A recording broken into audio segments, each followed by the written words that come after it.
datang di channel YouTube Abrar dan Nikita. Sesuai dengan judulnya, dalam video kali ini aku akan membahas tentang buku-buku apa aja yang sudah aku baca selama bulan Mei 2025.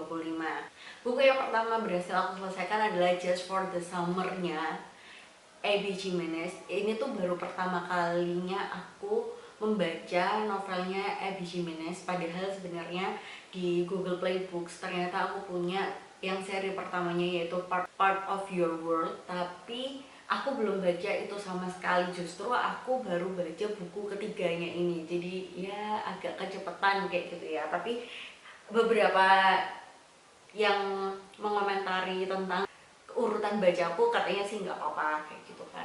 Nah, jadi Just for the Summer ini adalah novel romantis. Oh, ini sebenarnya yang bikin aku suka dengan novel ini adalah premisnya yang sebenarnya unik kayak gitu loh.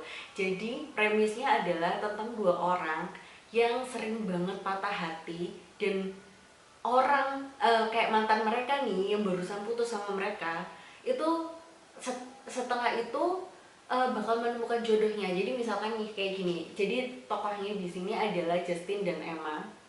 Misalkan nih Justin itu habis putus sama mantannya kayak gitu kan, terus habis itu mantannya jadi ketemulah sama sama seorang cowok setelah Justin, dan mereka bakalan nikah happily ever after, dan meninggalkan Justin dan Emma seperti itu kayak gitu kan. Nah, premisnya tuh menurutku sederhana, dan apa ya, menurutku premis itu juga sebenarnya sering kayak gitu loh kita temui di sekitar kita kayak gitu. Menurutku aku juga pernah sih nemuin kasus yang serupa seperti yang diangkat dalam premis ceritanya Just for the Summer. Dan yang bikin aku suka itu adalah interaksi antara Justin dan Emma yang menurutku ringan tapi juga sangat dewasa. Gimana pendekatan mereka tuh yang sebenarnya apa ya, itu adalah cara PDKT dalam dunia dewasa ketika kita sudah dewasa, nggak yang apa ya, nggak yang terlalu jaim, dan juga nggak yang terlalu aduh aku pengen tahu deh reaksi dia dulu kayak gimana kayak gitu. Itu enggak kayak gitu. Jadi biar kalau misalnya kamu mau ya udah ayo, kalau misalnya kamu nggak mau ya sudah kayak gitu kan. Dan itu menurutku yang bikin perjalanan mereka dari awal itu smooth banget. Tapi bukan berarti perjalanan hubungan antara Justin dan Emma ini gak berliku ya. Karena gradien cerita dalam Just for the Summer tuh menurutku naik turun kelam.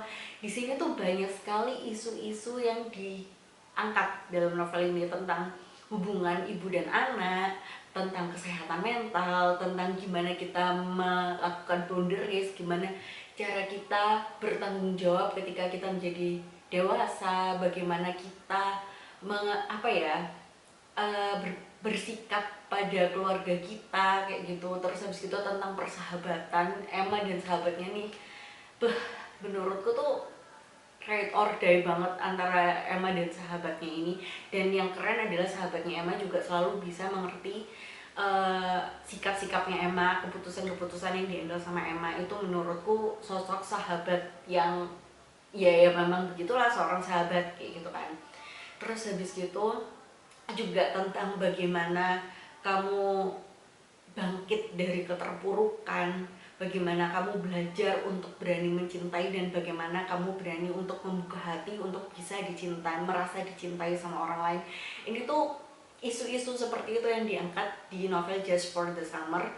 Dan walaupun banyak isu-isu yang sebenarnya berat dan sensitif itu, tapi A.B. Jimenez bisa membungkusnya dengan ringan, dengan cantik, yang bikin kita nggak gumoh kayak gitu loh ketika membaca buku ini. Aku bisa ikutan sedih ketika Emma menghadapi masalah-masalah yang selalu mengikutinya hingga dewasa, dan aku juga bisa mengerti, bisa merasakan gimana beratnya kecewanya Justin ketika hidupnya yang sebenarnya sudah settle ternyata harus kayak di-reset ulang karena perilaku anggota keluarganya kayak gitu. Bagaimana rasa kecewanya, aku bisa merasakan itu semua. Dan oh my god, kalau misalkan Justin dan Emma ini ada di dunia nyata, I just want to peluk mereka kayak gitu loh.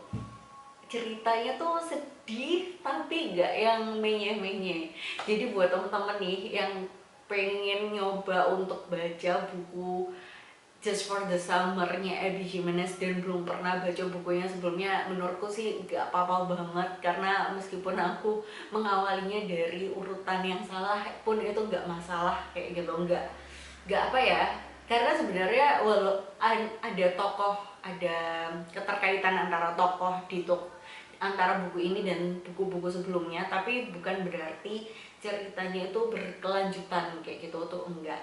It's okay, menurutku ini worth it untuk dibaca. Aku nggak pengen menyembunyikan atau merahasiakan buku-buku yang bagus untuk siapapun, bahkan untuk temanku yang sebenarnya nggak yang terlalu suka baca buku. Aku tuh suka banget sharing tentang itu, jadi aku juga merekomendasikan kepada kalian teman-teman yang suka baca buku, just try membaca bukunya Abby Jimenez yang Just for the Summer. Kalau misalkan kalian mau baca dari urutan yang benar, yaitu part of your world, ya nggak apa-apa juga sih.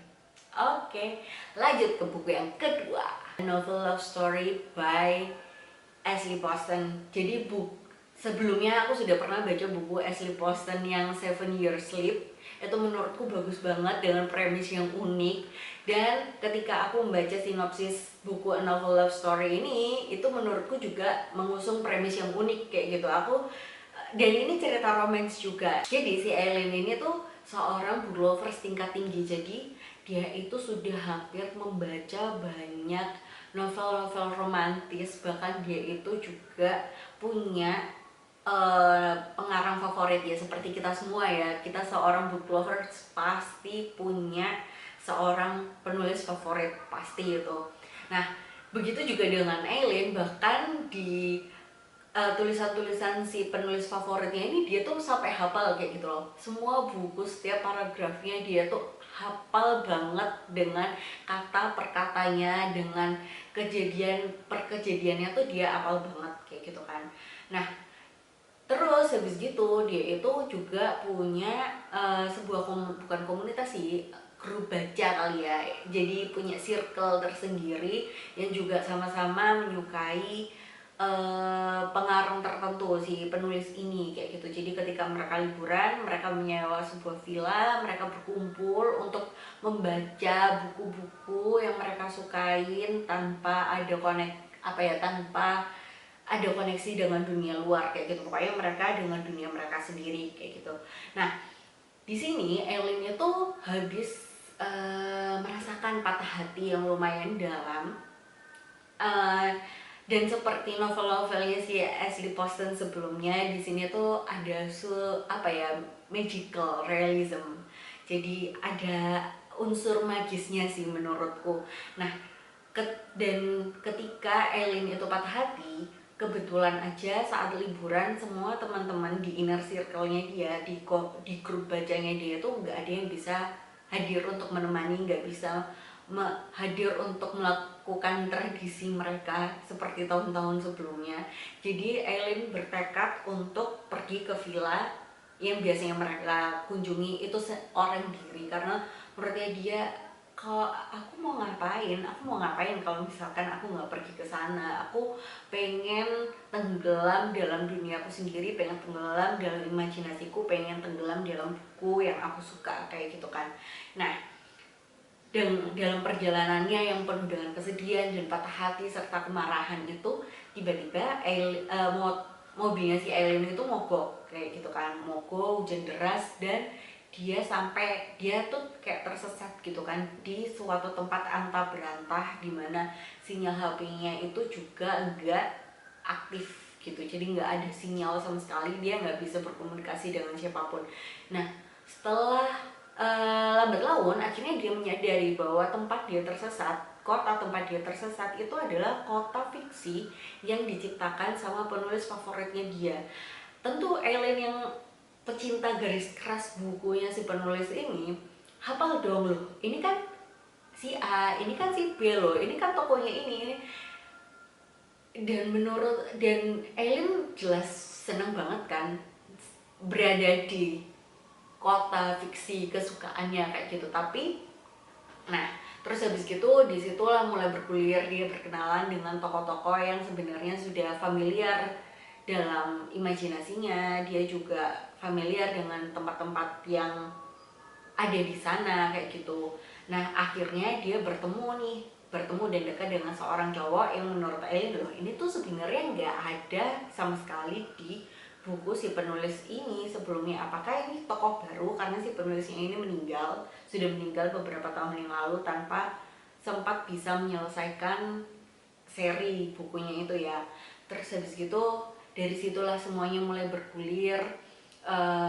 Eileen apa ya, tapi menurutku di sini itu nggak pure kalau apa ya, dia masuknya kan kategori cerita romantis, novel romantis, tapi menurutku a novel love story ini bukan pure cerita romantis. Bahkan menurutku sebenarnya cerita romantisnya itu kurang kayak gitu. Di sini kurang mengedepankan tentang apa ya, hubungan romantis antara Eileen dan si tokoh cowok misterius ini. Tapi menurutku di sini adalah bagaimana si Ashley Poston itu sebenarnya pengen menyembuhkan luka hatinya si Eileen dengan menghiburnya masuk ke dunia fiksi kesukaannya, dengan bagaimana dia berusaha untuk menjalani hari di sana.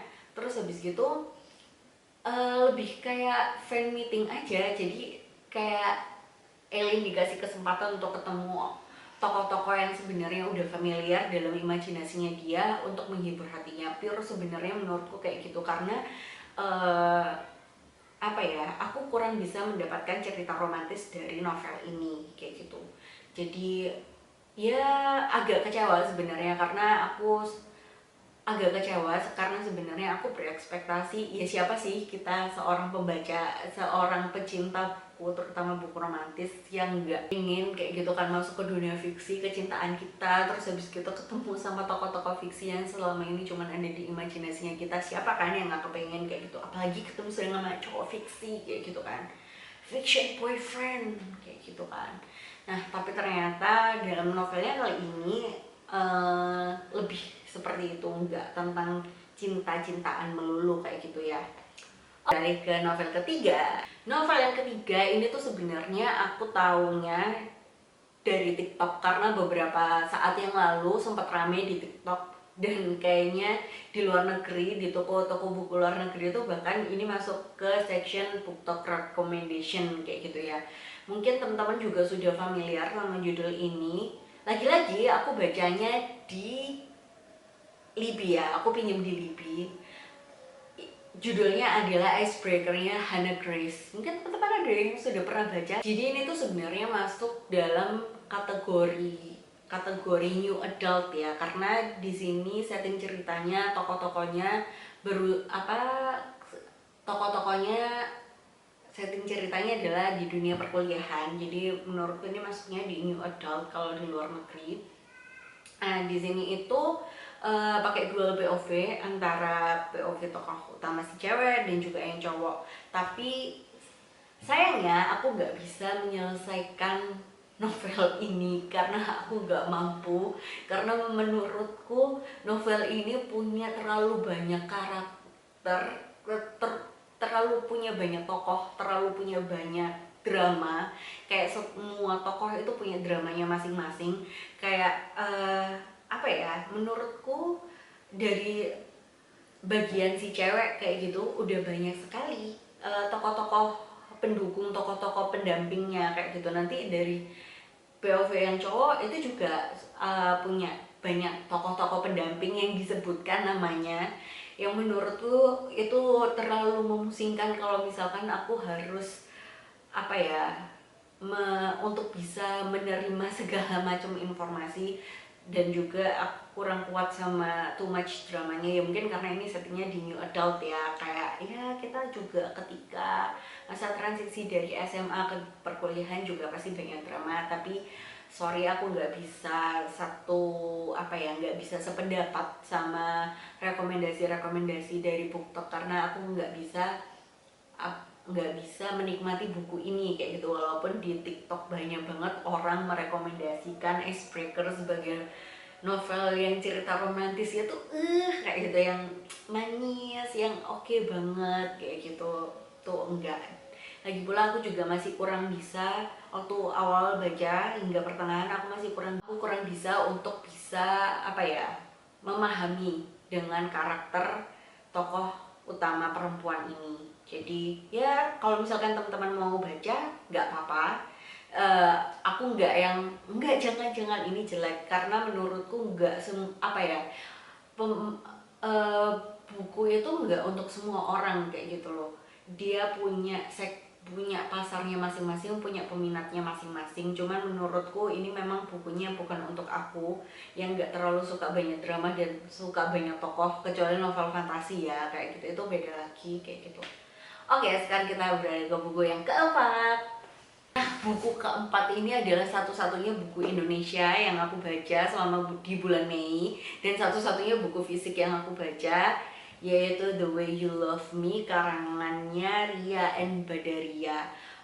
Mungkin untuk teman-teman pembaca pecinta buku Indonesia yang udah agak lama, yang dulu remajanya tahun 2010-an kayak gitu, pasti udah familiar lah ya sama namanya Ria and Badaria, karena penulis ini juga adalah penulis Gramedia Metropop, udah dari lama banget, udah punya beberapa novel yang diterbitkan sama Gramedia, dan ini adalah buku teranyarnya yaitu The Way You Love Me. Di sini pakai POV ketiga, ya, if I'm not mistaken, ya, POV ketiga, tapi dibagi juga dari bagiannya si cewek dan juga bagiannya yang cowok.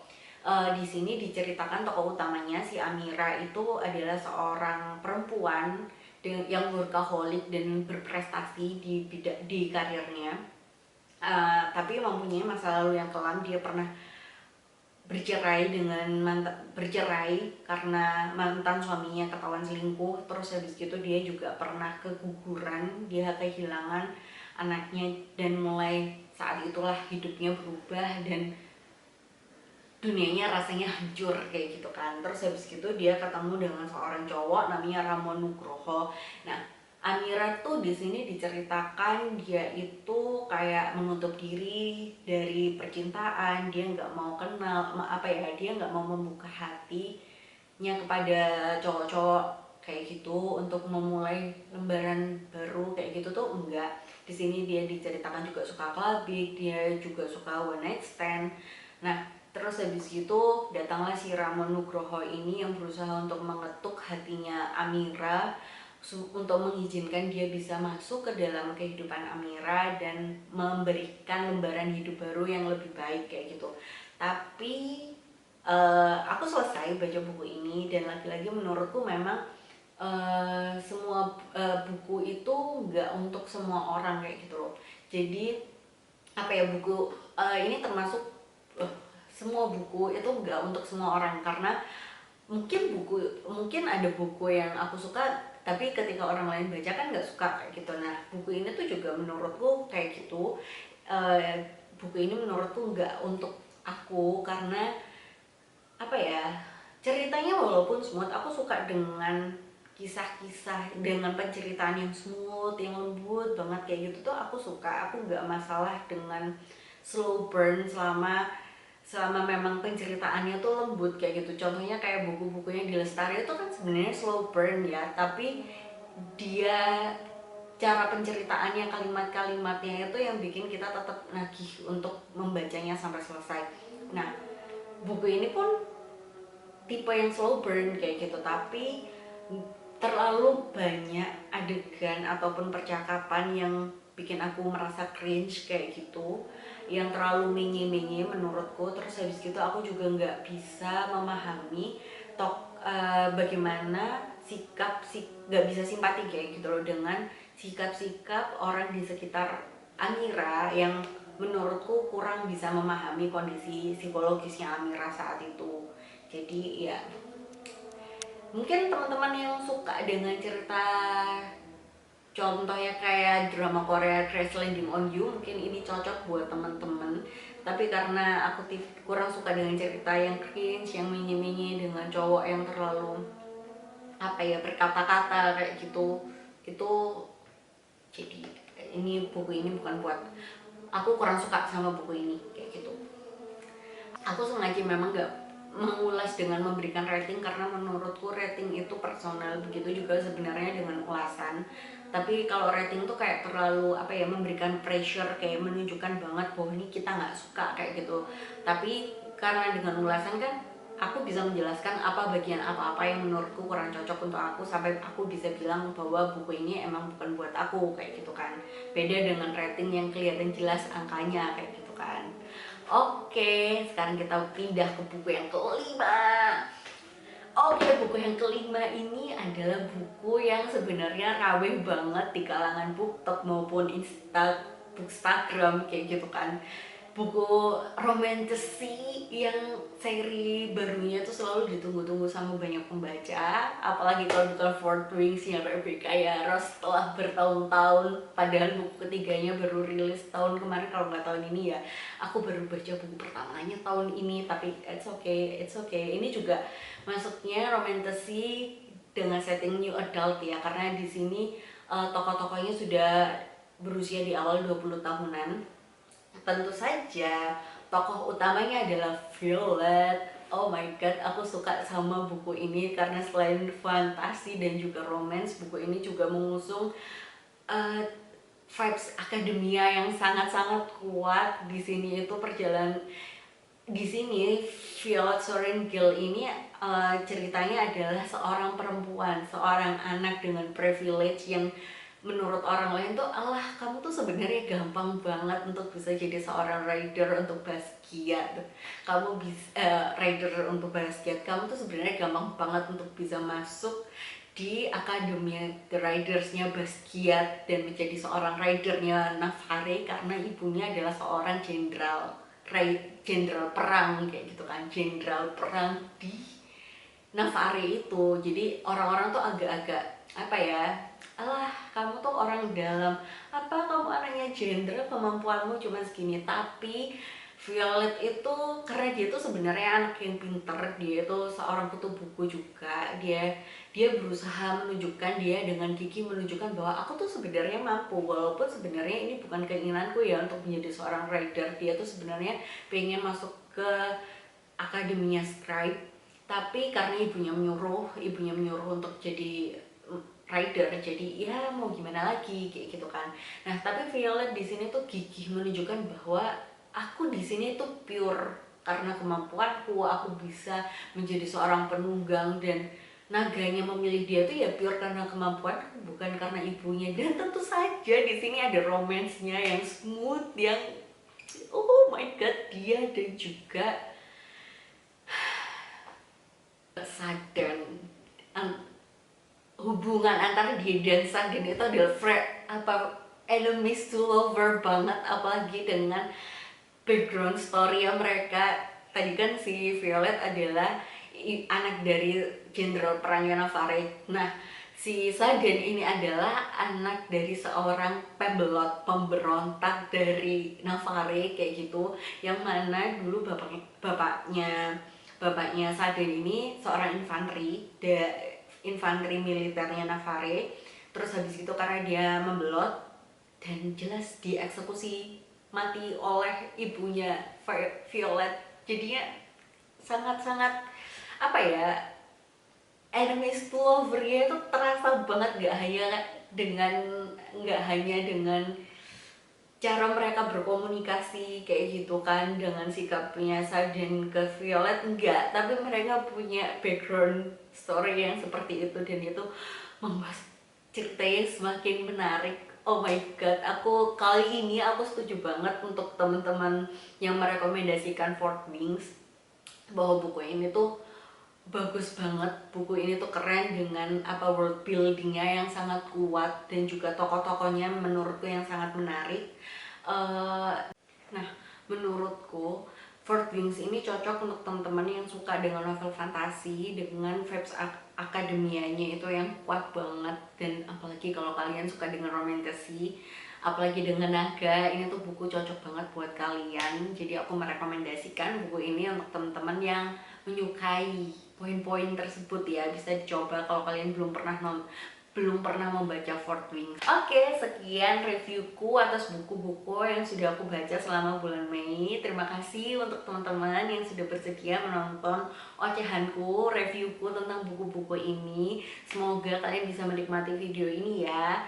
Kalau misalkan kalian punya rekomendasi novel-novel yang bisa aku baca selanjutnya, silakan tulis di kolom komentar. Jangan lupa teman-teman untuk juga klik tombol like dan subscribe-nya di channel YouTube ini ya. Terima kasih. Bye. See you.